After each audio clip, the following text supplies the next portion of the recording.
기원전 4년으로 보고 있습니다.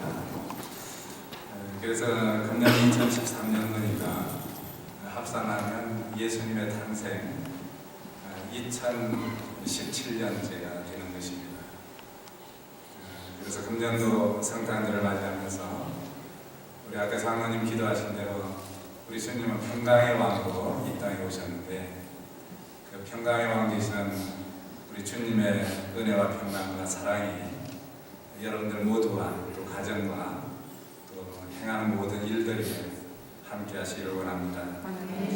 네, 오늘 우리가 갈라디아서 4장 4절부터 7절 말씀을 교도하시는데 이 말씀은 구약에서 계속해서 말씀하신 그 예수님의 탄생 예언이 언제 어떻게 왜 이루어졌고 또 예수님 탄생의 방법과 목적과 결과가 무엇인가에 대해서 자세하게 기록을 해놓고 있습니다.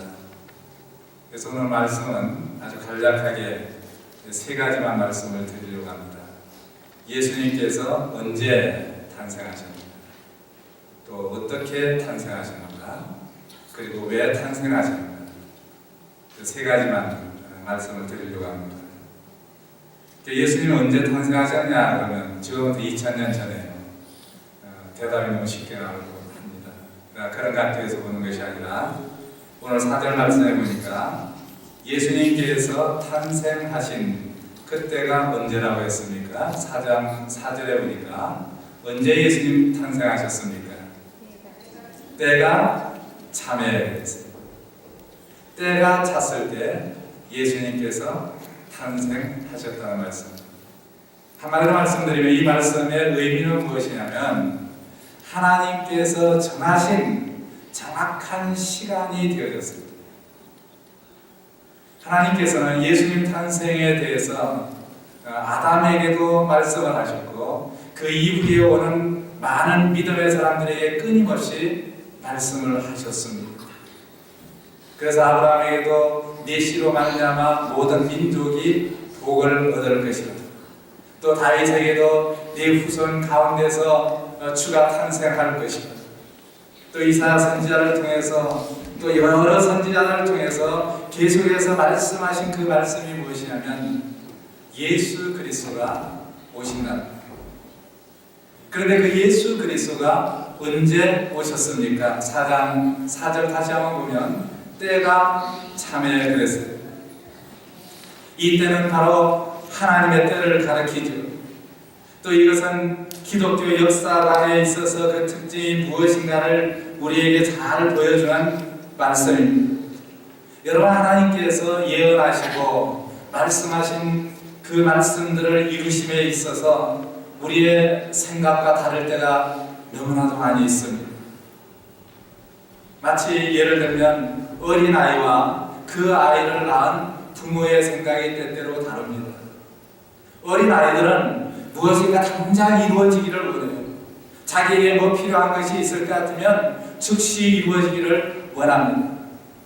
그러나 부모들의 생각은 어떻습니까? 그 아이에게 가장 필요한 때, 가장 적절한 때 그 소원을 이루어주지 않습니다. 예를 들자면 그런 것입니다. 여러분, 이스라엘 백성들은 메시아의 오심을 간절히 기다렸습니다. 특히 어떤 나라의 어려운 위기가 왔을 때, 메시아가 이때 오셔서 우리를 구해주시지 않나, 이런 기대를 가지고 기다렸습니다. 그런데 그런 세월이 수천 년이 지나도록 하나님께서는 메시아를 보내주시지 않았습니다. 정말 이스라엘 나라가 바벨론에 멸망하는 것 같은 이러한 어려운 때도 있었어요. 많은 어려움들이 있었지만 그때도 하나님께서는 메시아를 보내주시지 않았습니다. 하나님은 어느 때에 메시아를 이 땅에 보내는 것이 가장 적절한 하나님의 때를 계획하고 계셨다는 말씀입니다. 그래서 그 때가 찼을 때가 안 됩니다. 지금부터 2017년 전 예수 그리스도께서 베들레헴 마구간에 탄생하실 그때였다라고 하는 것입니다. 여러분들이 다른 설교를 통해서 들어서 하시는 분들도 있겠습니다만은 예수님께서 탄생하실 때 중요한 것은 하나님의 작정하신 그때가 되어야 되는데 이제 외형적으로도 예수님께서 탄생하실 모든 준비가 되어졌다라고 하는 것입니다. 그래서 오늘 여기 때가 찼다라고 하는 것은 하나님께서 작정하신 그때, 또 이제 외적으로도 예수님께서 탄생하실 그때가 이르렀다라고 하는 것이죠. 가장 적합한 때가 되어졌다라고 하는 거예요. 그래서 외적으로는 정치적으로나 문화적으로나 종교적으로 모든 여건이 다 준비되어졌던 때다 그 말입니다. 여러분, 예수님 탄생하실 때에 이스라엘이 누구의 통치를 받고 있었습니까? 로마의 통치를 받고 있었죠. 그런데 그때 로마는 아주 막강한 그런 나라였어요. 동서남북으로 많은 나라들을 제압하고 통일을 했습니다. 그래서 로마를 중심으로 해서 서쪽으로는 스페인까지 통일을 했고, 동쪽으로는 소아시아와 팔레스틴, 남쪽으로는 지중해 연안 아프리카 일대를 거의 다 통일을 시켰어요. 그래서 로마를 중심으로 해서 인근에 있는 모든 나라들을 하나로 묶어서 통합을 시켰습니다. 이 나라들을 다스리기 위해서 어떻게 합니까? 도로를 잘 닦습니다. 그래서 쉽게 이동할 수 있도록 그렇게 만들었어요. 또 문화적으로는 기원전 4세기부터 알렉산더 대왕에 의해서 문화정책을 썼는데, 이 문화정책으로 인해서 인근의 많은 나라들이 영향을 받습니다. 우리가 소위 말하는 헬레니즘 문화가 이때부터 강하게 시작이 되어집니다. 그리고 언어가 통일이 되어졌어요. 예수님께서 오시기 전에 이미 한 2세기 전에 70인경이라고 하는 성경이 구약 히브리어에서 헬라어로 번역이 되어졌죠. 예수님이 오셨을 때 신약 성경 27권이 기록되어지는데, 이 27권이 전부 무엇으로 기록이 되어집니까? 헬라어로 기록이 되어졌어요. 언어가 통일이 되어졌습니다. 또 종교적으로도 준비가 되어졌는데, 이때는 유대교가 아주 극도로 활성화되어졌고, 히랍의 교회나 로마의 종교들이 많이 여기저기서 강하게 일어났습니다. 이것이 무슨 예수님의 오심에 도움이 됩니다. 그만큼 종교성이 강하다는 것이죠. 로마서에 보면 사도 바울이 그런 말을 합니다. 너희가 지금까지 알지 못하는 신에게 제사를 드리고 경배를 했지만 그 신이 누구인가를 내가 알게 합니다. 바로 하나님과 예수 그리스도. 그분이 우리에게 너희들이 섬겨야 할 참신이다라고. 여러분, 우리 한국은 전통적으로 불교나 유교나 그 외에 샤머니즘이 아주 강한 그런 나라가 아니었습니다. 그런데 한국 교회가 세계 선교 역사상 유례가 없을 정도로 짧은 기간 동안에 굉장히 발전을 했습니다. 그 원인이 무엇인가? 그 원인 중에 큰 원인 중에 하나가 무엇이냐면 바로 이 미신을 숭배하는 종교성입니다. 그래서 무엇인가 어려움이 있거나 또 잘 되기를 원하거나 그러면은 전부 다 하나같이 어떻게 했습니까? 미신에게 기원을 했어요. 근데 기독교가 들어와서 그 섬기는 미신이 참 그 신이 아니라 하나님만이 참 신인 것을, 그래서 그 대상을 바꾸어 놓았습니다. 그랬더니 이 마음속에 있는 종교심이 많은 그 열심이 누구를 향하게 되어집니까? 예수님을 향하게 되어집니다. 주님을 향하게 되어지더라 그 말입니다. 그래서 이렇게 예수님께서 오실 때에 하나님께서 작정하신 그, 사실은 그 때를 이루기 위해서 하나님께서 외적으로도 모든 준비를 그렇게 만들어 가셨죠. 그 정확한 때가 되어졌을 때 우리 주님께서 오셨습니다. 때가 참. 그 다음에 어떻게 주님께서 오셨습니까? 하나님의 약속이 어떻게 이루어졌는가? 그 다음 절에 보니까, 그 다음 소절에 보니까 그 아들을 여자에게서 나게 하시고 율법 아래 나게 하셨다 그랬어요. 이 여자에게서 나게 하셨다라고 하는 이 말씀은 신의 성품을 가지고 계시면서 온전한 사람의 모습으로 오시기 위해서는 반드시 여인을 통해서 탄생하셔야만 했다라고 하는 겁니다. 그래서 우리가 아는 대로 마리아를 통해서 하나님께서 그 아들을 이 세상에 보내셨습니다.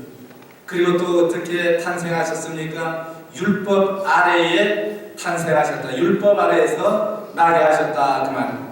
쉽게 말씀드리면 이 율법 아래에서 나게 하셨다라고 하는 이 말씀은 바로 율법이 지배하는 이 세상에 나게 하셨다는 말씀.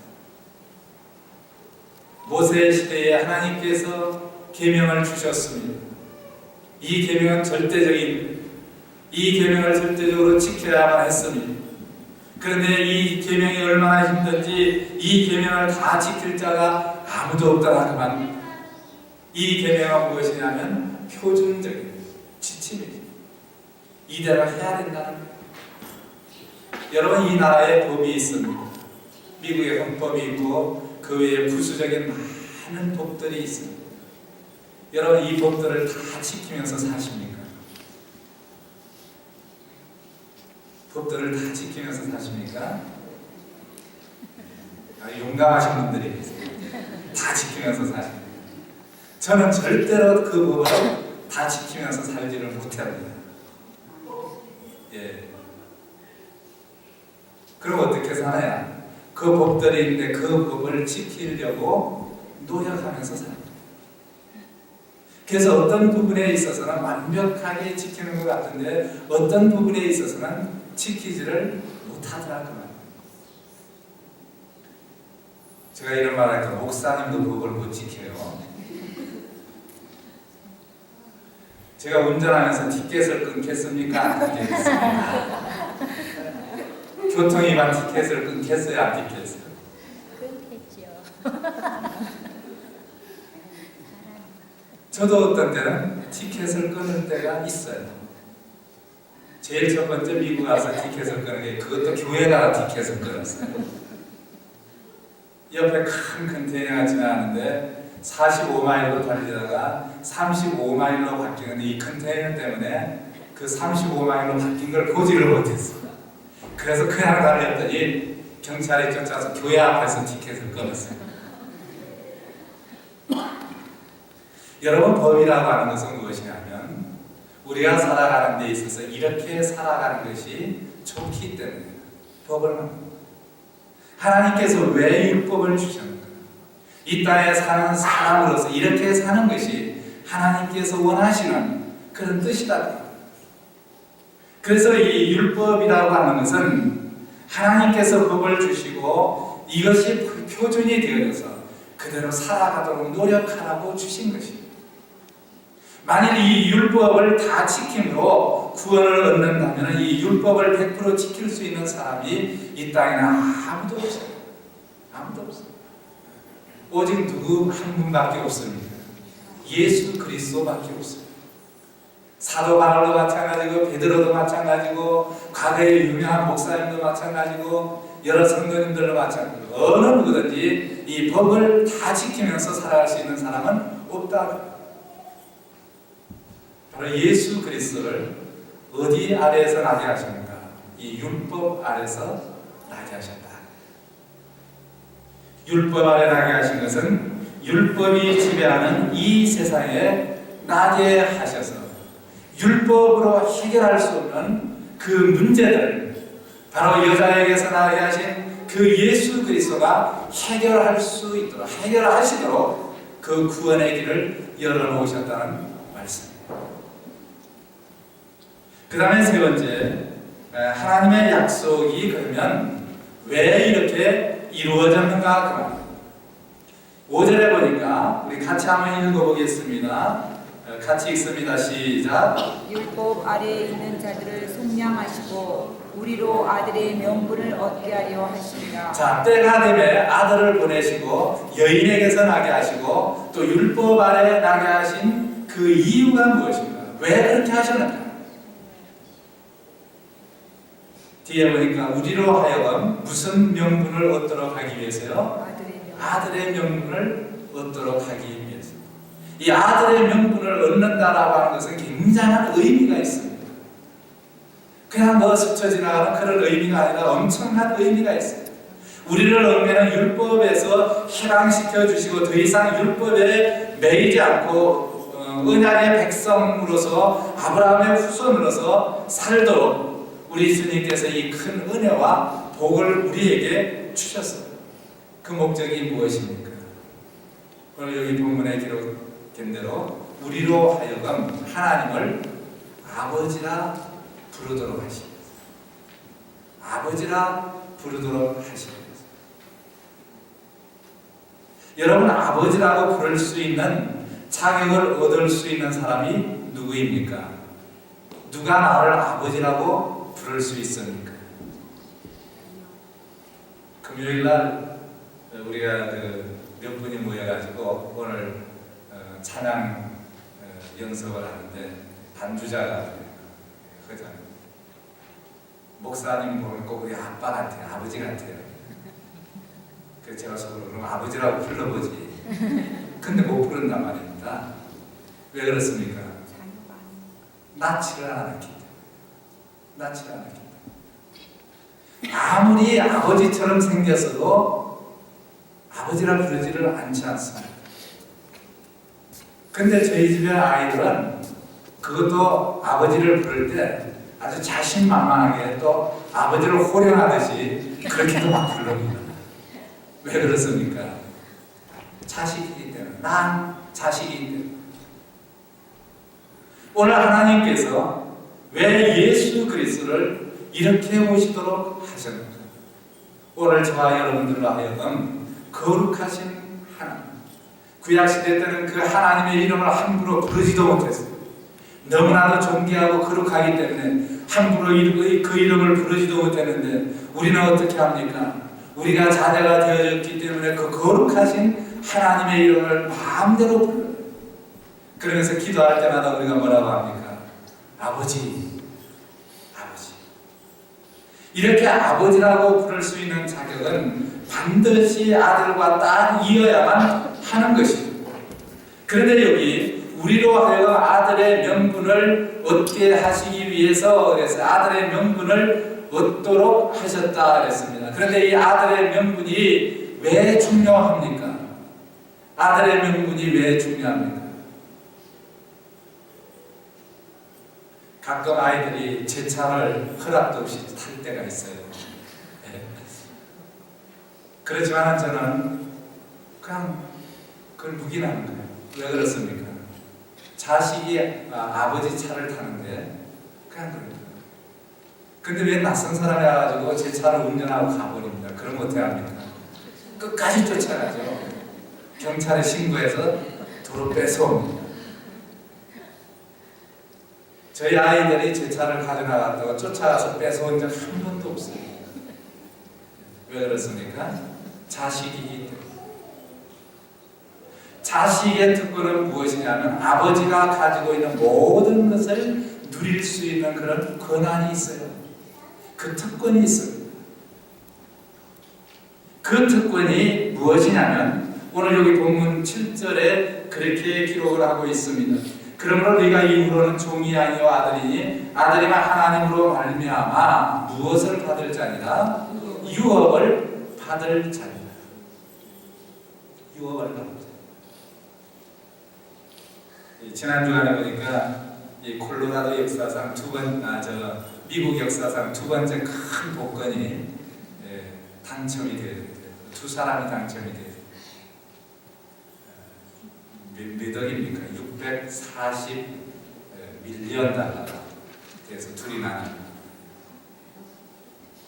그래서 그것을 탄 사람들 참 되게 좋겠다 그랬는데 여러분 오늘 우리는 누구의 자녀가 되어졌다 했습니까?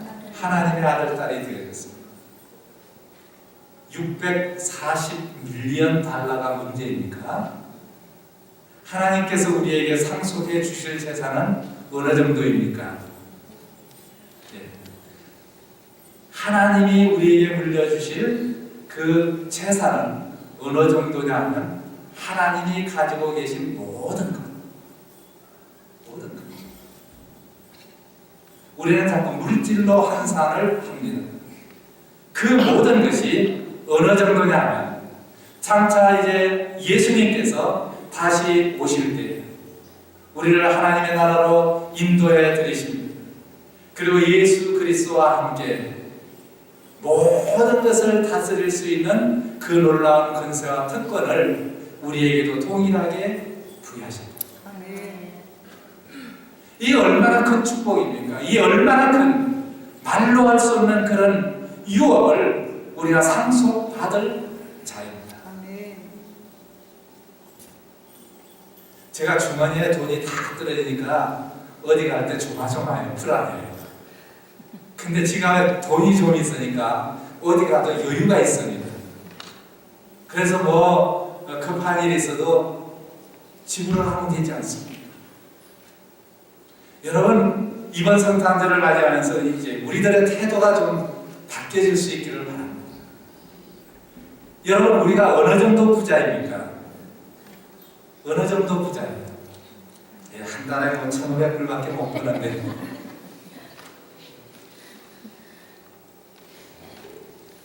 여러분, 부자가 되어지니까요 사람이 걸음걸이도 달라지더라고요. 어깨가 처지고 움츠러져 있던 그 모습이 부자가 되어지면 어깨가 펴집니다. 걸음걸이도 어떻게 되어집니까? 의젓하게 걸어요. 부자가 안 돼서 모르십니다. 오늘 여기 말씀에 있는 대로 하나님께서 독생자 예수 그리스도를 때가 되어서 여인에게서 나게 하시고 율법 아래 나게 하신 그 목적이 무엇이냐? 바로 이 일을 위해서 오셨다는 거예요. 그 일이 무엇입니까? 저와 여러분들을 하나님의 아들과 딸을 삼으시기 위해서, 그리고 그 후에 저와 여러분들에게 하나님의 모든 그 재산을, 모든 것을 유업으로 받을 수 있는 특권을 주시기 위해서 독생자 예수 그리스도를 보내셨다는 것입니다. 오늘 우리는 하나님의 자녀가 되어졌습니다. 이제 남은 이 세상을 살아갈 때도 당당하게 하나님의 자녀로서 하나님께서 가지고 계신 모든 것을 소유한 하나님의 백성으로서 우리가 이 땅을 살아갈 수 있기를 바랍니다. 여러분, 부모의 마음이 언제 제일 아픕니까? 자식들이 못 살고 움츠리고 고통납니다. 정말 사람들에게 멸시받을 때 얼마나 부모의 마음이 고통스럽습니까? 오늘 왜 우리가 부여하신 하나님을 아버지로 섬기면서 그런 모습으로 살아가느냐?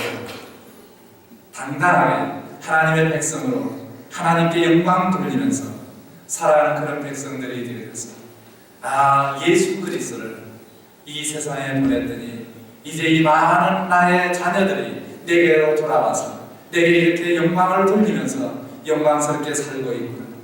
우리 주님의 마음을 기쁘시게 해드리는 모든 믿음의 성도들이 되어질 수 있기를 원합니다. 기도드리겠습니다. 하나님, 하나님의 때가 되어졌을 때 예수 그리스도를 마리아를 통해서 율법 아래 나게 하셨습니다. 그런데 그 목적이 바로 미천하고 허물 많고 죄악 가운데 죽어있는 저희들을 살리시기 위해서 이렇게 예수 그리스도를 보내주셨다 했습니다. 이 은혜를 무엇으로 갚을 수 있겠습니까? 이제 우리의 생명 다하도 나를 위해서 이 큰 은혜 베풀어 주신 하나님의 은혜를 마음껏 감사하고 정말 하나님께 영광 돌리는 삶을 사는 믿음의 성도들이 되게 하여 주옵소서. 우리가 이 세상 살 때는 때로는 힘들고 때로는 움츠려들고 때로는 낙심할 만한 그러한 일들이 다가온다 하더라도 하나님의 아들, 딸 됨을 깨닫고 이제 앞으로 유업으로 받을 그 하나님의 영광스러운 나라를 생각하면서 이 세상 살아갈 때에도 당당하게 믿음의 아들, 딸로서 살아가는 온 성도들이 되게 하여 주옵소서. 예수님의 이름으로 기도드리옵나이다. 아멘.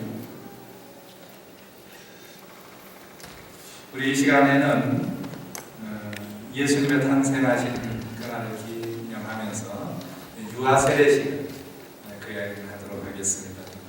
우리 김석상 장로님 두 번째 따님이 이제 결혼하셔가지고 둘째 아이를 낳아서 이제 100일을 막 지났는데요. 큰 아이도 그때 바로 이 성탄절 때 되어져서 와서 유아 세례를 받았어요. 2년 전인가요. 근데 이번 성탄절 예배를 맞이해서 또 둘째 아이 이렇게 유아 세례를 받게 됐습니다. 평생 잊지 않을 것 같아요. 우리 아빠하고 엄마하고 할머니, 할아버지, 식구들 다 나오세요. 그 아이 앞으로 데리고 요 맨 앞쪽으로 나오세요.